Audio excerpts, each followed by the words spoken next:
Hello বন্ধুরা, কেমন আছো? আশা করি সবাই ভালো আছে। আমিও খুব ভালো আছি। আজকে রান্না করবো কী বলতো, মাছের তেল। যে মাছের তেলটা থাকে না, অনেক সময় অনেকেই একটু কেমন হয়ে গেলে কেউ পছন্দ করে তিতোর জন্য, তাই জন্য সেই তেলটাই ভাজা করছে। তার জন্য কড়াইতে যে কালো জিরে আর একটু শুকনো লঙ্কা ফোড়ন দিয়ে দিলাম।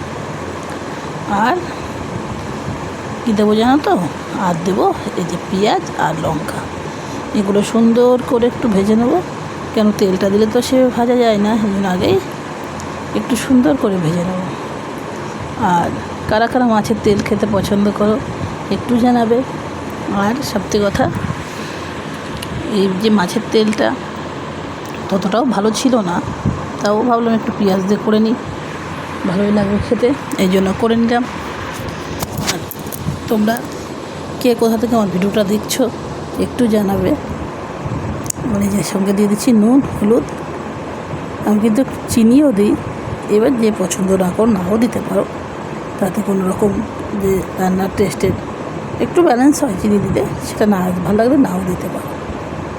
পেঁয়াজগুলো সুন্দর করে ভেজে নিচ্ছি, যেমন একটু ভাজা টাইপের হয়ে গেছে। এবার মাছের তেলটা, এই যে অনেকেই বলবে দিদি তেলটা তো ভালো ছিল না, তাও ওইভাবে ভাবে। একদিন এইভাবে ভেজে খেয়ে দেখো ভাই, ভাই হোক, বোন হোক, দিদি হোক, যেই হোক, একদিন করে খেয়েও খারাপ হবে না। অন্তত এটুকু বলতে পারি, একটু তিতো লাগবেই। যেই হোক, এইভাবে করে ভেজে গরম গরম ভাতের সঙ্গে খেয়ে নাও, আর বলবে কেমন হয়েছে। তবে বাই বাই, ভিডিওটা এখানেই শেষ করছি। ভিডিওটা ভালো লাগলে একটা লাইক করে দেবে, আমার চ্যানেলটা সাবস্ক্রাইব করে দিয়ে পাশে থাকবে।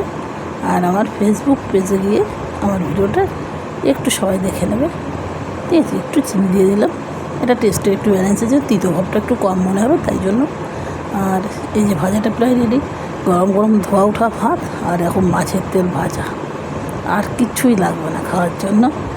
তোমরা কে কোথা থেকে আমার ভিডিওটা দেখছো অবশ্যই জানাবে। আর এইভাবে করে মাছের তেল ভাজা করে খেয়ে দেখবে কেমন লাগে। বাই বাই, ভিডিওটা এখানেই শেষ করছি।